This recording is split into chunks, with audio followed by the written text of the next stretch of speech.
నమస్తే welcome to Disha TV పట్టణ స్థానిక సంస్థల ఎన్నికలకు తెలంగాణ ప్రభుత్వం సన్నద్ధమవుతుంది. మున్సిపల్ ఎన్నికల నిర్వహణకు అవసరమైన ఏర్పాట్లకు శ్రీకారం చుట్టింది. దీనిలో భాగంగా వార్డుల విభజనను మొదలుపెట్టింది. ఇందుకోసం మంగళవారం షెడ్యూల్ను ప్రకటించింది. ఈ నెల 21వ తేదీ వరకు ప్రక్రియ పూర్తి చేయాలని మున్సిపల్ శాఖ కార్యదర్శి శ్రీదేవి సంబంధిత అధికారులను ఆదేశించారు.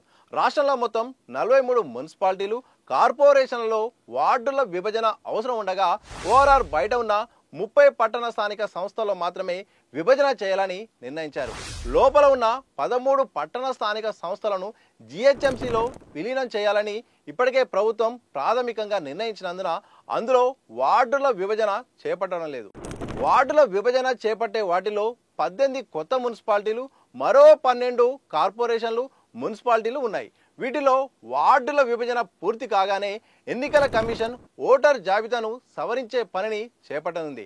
పాలక వర్గాల పదవీ కాలం ముగియని 7 మున్సిపాలిటీలు, కార్పొరేషన్లలో పాలక వర్గాలు కొనసాగుతున్నందున వాటిలో విభజన చేపట్టడం లేదు. వాటి పదవీ కాలం ముగిసిన తర్వాతనే వార్డుల విభజన చేపట్టనున్నారు.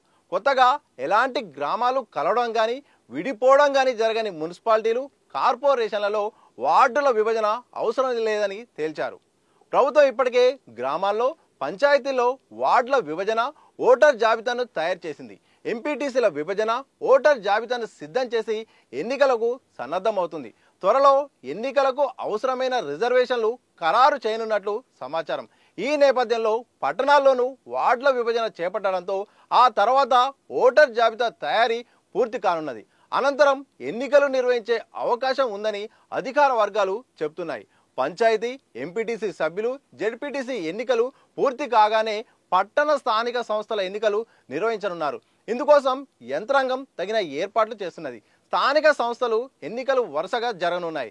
దీంతో రాష్ట్రంలో రాజకీయ కోలాహలం ఉండనుంది. ఇక వార్డుల విభజన జరగనున్న మున్సిపాలిటీలు, వార్డుల విభజన చేపట్టే వాటిలో 30 మున్సిపాలిటీలు, కార్పొరేషన్లు ఉండగా అందులో కరీంనగర్, రామగుండం, కొత్తగూడెం, మహబూబ్నగర్, మంచిర్యాల మున్సిపల్ కార్పొరేషన్లు ఉన్నాయి.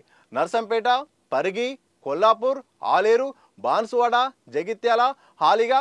కొత్తగా ఏర్పాటైన మున్సిపాలిటీలు కోహిర్, కేసముద్రం, అశ్వరావుపేట, స్టేషన్ గన్పూర్, ఏదులాపురం, దేవరకద్ర, గడ్డ పోతారం, గుమ్మడిదల, ఉస్నాపూర్, చేవెల, మోయినాబాద్, ములుగు, బిచ్కుంద, కొల్లాపూర్, అలియాబాద్, 3 చింతలపల్లి, ఎల్లంపల్లి మున్సిపాలిటీలు ఉన్నాయి. వార్డుల విభజన నేపథ్యంలో వార్డుల సంఖ్య పెరగనున్నది. కార్పొరేషన్లు, మున్సిపాలిటీలో సమీప గ్రామాలను విలీనం చేయడంతో వార్డుల సంఖ్య పెంచాలని నిర్ణయించారు. మహబూబ్నగర్ కార్పొరేషన్లో ప్రస్తుతం 49 వార్డులు ఉండగా ఆ సంఖ్య 60కి పెరగనున్నది. మంచిర్యాలలో 36 నుండి 60కి, కరీంనగర్లో 60 నుండి 66కు, రామగుండంలో 50 నుండి 60కి, కొత్తగూడెంలో 34 నుండి 60కి వార్డుల సంఖ్యను పెంచనున్నారు. ఇందుకు అనుగుణంగా వార్డుల విభజన చేపడతారు. నర్సంపేటలో 24 నుండి 30కి, పరిగిలో 15 నుండి 18కి, జగిత్యాలలో 48 నుండి 50కి పెరగనుండగా కొల్లాపూర్లో మాత్రం వార్డుల సంఖ్య 20 నుండి 19కి తగ్గనుంది. ఇక పట్టణ స్థానిక సంస్థల్లో వార్డుల విభజనకు 2021 జనవరి 30వ తేదీన జారీ చేసిన మార్గదర్శకాలనే ఫాలో అవుతున్నారు. వార్డులను మొదట ఉత్తరం నుండి ప్రారంభించి అటు నుండి తూర్పు, దక్షిణం, పడమర వైపుగా క్లాక్ వైజ్ డైరెక్షన్లో చేయాల్సి ఉంటుంది. జనాభా లెక్కలు లేదా తాజాగా ఉన్న ఓటర్ జాబితాను ప్రామాణికంగా తీసుకొని ఒక్కో వార్డు విభజనను లేదా ఓటర్ వారీగా వార్డులను విభజించాలని సూచించారు. అన్ని పట్టణ ఓటర్ లేదా జనాభా లెక్కలకు సగటును తీసి ఒక్కో వార్డులో 10% ఎక్కువ కాకుండా ఉండే విధంగా చూడాలని సూచించారు.